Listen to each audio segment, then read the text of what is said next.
کل بھی ہم نے آپ کی خدمت میں عرض کیا کہ انسان تب تک کمالات حقیقی تک پہنچ نہیں سکتا جب تک انسان غفلت کے پردوں کو نہیں ہٹاتا، اور جب غفلت کے پردے ہٹتے ہیں تو انسان حضور کے میدان میں آتا ہے۔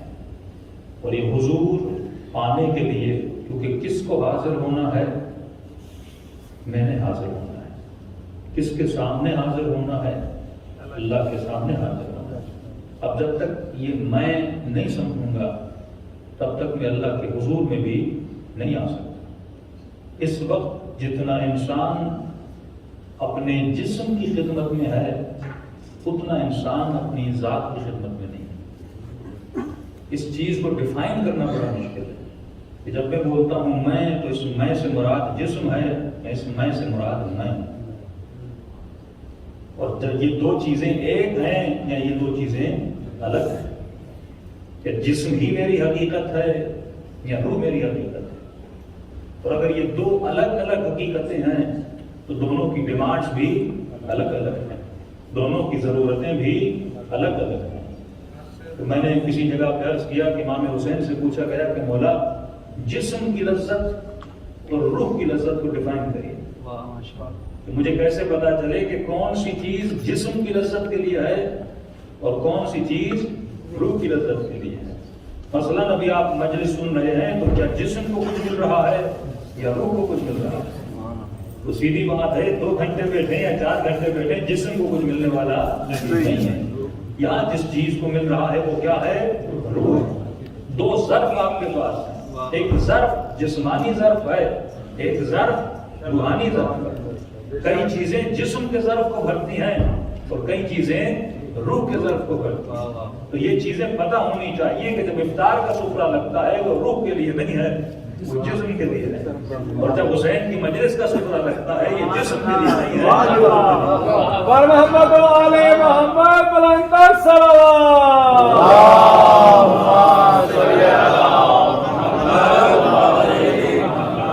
یہ حقیقت ہے کہ جب روح کا سفرہ لگتا ہے تو لوگ کم ہوتے ہیں، اور جیسے جسم کا سفرہ قریب ہوتا جاتا ہے اور وہ وقت قریب ہوتا جاتا ہے تو لوگ بھی بڑھتے جاتے ہیں۔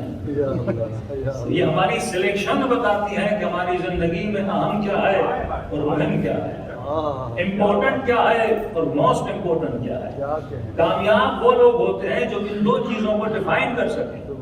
اس وقت میرے لیے امپورٹنٹ اور موسٹ امپورٹنٹ کیا ہے؟ مثلا آج کی رات آپ کا ایگزام ہونا ہے، یہ موسٹ امپورٹنٹ ہے، اور اسی رات کو ایک بک ہے جو آپ کو بڑی پسند ہے پڑھنا، وہ امپورٹنٹ تو ہو سکتی ہے اور موسٹ امپورٹنٹ نہیں ہوتی، اور ہم موسٹ امپورٹنٹ کو ترک کر دیتے ہیں اور امپورٹنٹ کام میں مشغول ہو جاتے ہیں، پوری زندگی میں پیچھے رہ جاتے ہیں۔ اب یہاں پہ جواب یہ ہے کہ دنیا کو بچانا امپورٹنٹ ہے یا موسٹ امپورٹنٹ ہے، اور آخرت کو سنوارنا امپورٹنٹ ہے یا موسٹ امپورٹنٹ ہے؟ تو کربلا میں حسین نے ایک جواب دیا یہ لوگوں کو سوچنے کے لیے کہ جسم کی حفاظت کرنا امپورٹنٹ تو ہو سکتی ہے پر موسٹ امپورٹنٹ نہیں ہے۔ حسین کے لیے جو سب سے زیادہ موسٹ امپورٹنٹ تھا وہ آخرت کو بچانا تھا۔ قاضی شرح نے کہا کہ نہیں، میرے لیے جو سب سے موسٹ امپورٹنٹ ہے وہ کیا ہے کہ مجھے سونے اور درہم مل جائیں، اور حسین اگر قتل ہوتے ہیں تو ہو جائیں۔ تو یہ ڈیفائن کبھی ہوگا جب آپ کو پتا چلے گا کہ سب سے زیادہ اہم ترین چیز میری زندگی میں کیا ہے۔ تو سنیے اتنا پیارا جملہ امام حسین کا، انسان جب پڑھتا ہے تو روح کو رونق لگ جاتی ہے کہ واللہ ایسے اماموں کے ماننے والے ہیں، ایسے اہل بیت کے ماننے والے ہیں کہ مولا 2 لذتوں کو ڈیفائن کریے کہ روح کی لذت، جسم کی لذت۔ پہلی چیز تو یہ سمجھ لیجئے کہ معصومین فرماتے ہیں جتنی بھی جسمانی لذت، ایک جملہ میں نے کہا تھا کہ جسم کی جو بھی لذت ہے اس کی انتہا کیا ہے؟ نجاست ہے۔ پانی پیتے ہو انتہا نجاست ہے، کھانا کھاتے ہو انتہا نجاست ہے، نکاح کی لذت ہے انتہا نجاست ہے۔ تو پھر ایسی لذتوں کے عاشق بنتے کیوں ہو جس کی انتہا نجاست ہے؟ ایسی لذتوں کے عاشق بنو جس کی ابتدا بھی نور ہے، جس کی انتہا بھی نور ہے۔ ہم ڈیفائن کرنے لگتے ہیں، فرمایا یہ دیکھو کہ جو جسم کی لذت ہے وہ لذت تو ہے، یہ انکار نہیں کر سکتے کہ جسم کی لذت نہیں ہے، یہ بھی انکار نہیں کہ اللہ نے، یہ بھی عدل الہی ہے، اگر خدا نے جسم کو ضرورت دی ہے تو ضرورت کو پورا کرنا بھی اللہ پر واجب ہے، اگر خدا بھوک دیتا ہے تو بھوک کو پورا کرنا اس پر واجب ہے، اگر اللہ پیاس دیتا ہے تو پیاس کو بجھانا اللہ پر واجب ہے، تو جتنی لذتیں جسم کی ضرورتیں اللہ نے کریٹ کی ہیں ان کو پورا کرنا بھی اللہ کی ڈیوٹی ہے، اللہ پر واجب ہے، تو اگر اس نے پیاس دی ہے تو پیاس کو بجھانے کے لیے پانی بھی دیا ہے، اگر اس نے بھوک دی ہے تو بھوک کو بجھانے کے لیے کھانا بھی دیا ہے، اگر اس نے لذت نگاہ دی ہے اس کو بجھانے کے لیے اس نے کچھ مخلوق کو خلق کیا ہے، تو یہ اللہ پر واجب ہے، ایسا ہو ہی نہیں سکتا کہ اللہ بھوک دے اور بندے کو کہے کہ میں نے تمہارے لیے کھانا نہیں بنایا۔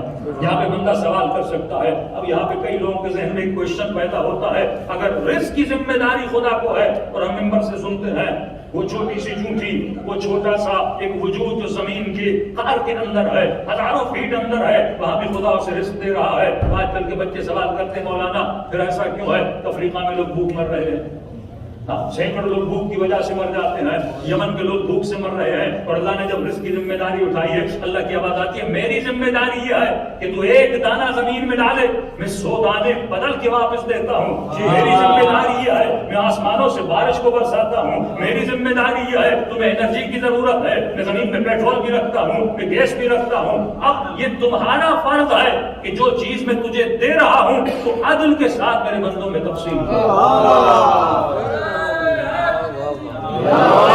بالکل ایسے ہے کہ میرے پاس 5 ایکڑ زمین ہو اور اس زمین سے مثلا 200 بوریاں برآمد ہو اور 200 کی 200 اپنے گھر میں رکھ کے بیٹھ جاؤں، یہ اللہ کا قصور نہیں ہے، کچھ ذمہ داری تیری، میرا مقصد یہ ہے کہ تمہارے کھانے کے لیے ضرورت کی چیزوں کو میں کیا کروں؟ پیدا کروں۔ اب یہ ظلم انسان کرتا ہے کہ ظلم پروردگار عالم نہیں کرتا، کہ کسی نے کہا کہ مولانا ہر مجلس میں سنتے ہیں کہ خمس واجب ہے، یہ چیز واجب ہے، فطرہ واجب ہے، تو کہتے ہیں مولانا محنت میں کروں، صبح سے شام تک محنت میں کروں، صبح سے شام تک پسینہ میں بہاؤں، جب مال میرا ہے تو خمس میں کیوں دوں؟ جس غریب کو چاہیے خود جا کے محنت کرے، یہ میرے اوپر کیوں رکھا؟ یعنی میں دن رات اپنے بچوں کے لیے کماؤں اور اس کے بعد اللہ کہتا ہے اس کا 5واں حصہ تم پر واجب ہے، راہ خدا میں دو۔ تو میں نے کہا اس کا جواب ہمارے استاد نے ہمیں دیا تھا، میں نے کہا کئی چیزیں ہوتی تیرے پاس ہیں پر تیری نہیں ہوتی، دیتا تجھے ہے پر تجھے تیرے لیے نہیں دیتا، اب وہ کریم ہے جو تیرے ہاتھوں سے بٹوانا چاہتا ہے، وہ کریم ہے جو تیرے ہاتھوں سے تقسیم کروانا چاہتا ہے۔ کہ مولانا مثال دیجیے، میں نے کہا مثال یہ ہے کہ ماں کے سینے میں جو دودھ ہوتا ہے ہوتا ماں کے پاس ہے پر ماں کا نہیں ہوتا، دیتا ماں کو ہے اور کس کے لیے دیتا ہے؟ بچے کے لیے دیتا ہے۔ اب یہاں پہ مولا کا فرمان آیا کہ اللہ نے غریبوں کی دولت امیروں کے جیب میں رکھی ہے، وہ دیتا تجھے ہے اور کس کے لیے دیتا ہے؟ غریبوں کے لیے دیتا ہے۔ اس پہ اس کی تفصیل میں آؤں گا تو مولا سے پوچھا مولا لذت جسمانی اور لذت روحانی کو ڈیفائن کریے، تو پہلی چیز یہ بتائی کہ ایک تو ہر لذت کی انتہا کیا ہے؟ نجاست۔ دوسری چیز جو دنیا کی لذتیں ہیں وہ ٹیمپریری ہوتی ہیں، ابدی نہیں ہوتی۔ آپ نے کھانا کھایا ابھی آپ کو بڑا مزہ آئے گا، لیکن ایک ہفتے کے بعد پوچھو بریانی کیسی تھی، آپ کے ذہن میں کوئی ذائقہ بھی نہیں ہوگا، ایک تصور کلی ہوگا کہ جو میں نے کھایا تھا اچھا تھا یا برا تھا، لیکن وہ ذائقہ وہ ٹیسٹ آپ کی زبان میں باقی نہیں رہتا۔ اب آپ نے 10 سال کی عمر میں کون سا کباب کھایا تھا اور 15 سال کی عمر میں کون سی آئس کریم کھائی تھی، کسی کو یاد نہیں رہتی، کیونکہ جسمانی لذتیں ہمیشہ کیا ہوتی ہیں؟ محدود ہوتی ہیں، لیکن معصوم فرماتے ہیں جو روحانی لذتیں ہیں وہ لامحدود ہوتی ہیں۔ روحانی لذت کے ذائقے کو اگر 10 سال بھی سوچو گے ذائقہ ابھی تک کیا ہوگا؟ باقی ہوگا۔ مثال دوں، معصوم فرماتے ہیں جو کھانا کھا کر لذت لے یہ ابھی تک حیوان ہے، جو کھانا کھا کر لذت لے یہ ابھی تک حیوان ہے، کیونکہ یہ لذت کیا ہے؟ حیوانی لذت ہے۔ اگلا جملہ بڑا پیارا ہے، فرمایا جو کھانا کھا کر لذت لے یہ ابھی تک حیوان ہے اور جو کھانا کھلا کر لذت لے یہ مقام انسانیت پہ آ چکا ہے۔ اور میرے مولا کا پیارا جملہ فرمایا جو کھانا کھا لے 1 مہینے کے بعد بھی سوچے وہ کھانے کی لذت باقی نہیں رہتی، لیکن فرمایا کسی یتیم کو، کسی غریب کو، کسی بیوہ کو جس کے بدن پہ لباس نہیں، اگر کسی ایسے بندے کی مدد کر لے 10 سال کے بعد بھی سوچے گا اس کے وجود میں ایک سکون کا احساس ہوگا۔ یہ وہ لذت ہے. تو رات کے اندھیروں میں اگر علی یتیموں کی مدد کے لیے جاتے تھے، دنیا سوچ رہی تھی علی خود کو تکلیف میں ڈال رہے ہیں، لیکن علی اپنی روح کی لذت کو حاصل کر لیا. جب خدمت کرتے تھے جب وہ جاتے تھے تو ان کو روحانی لذت کا احساس ہوتا تھا. تو پہلے تو انسان کو یہ ڈیفائن کرنا ہے کہ میری ایک حقیقت ہے جس کا نام کیا ہے؟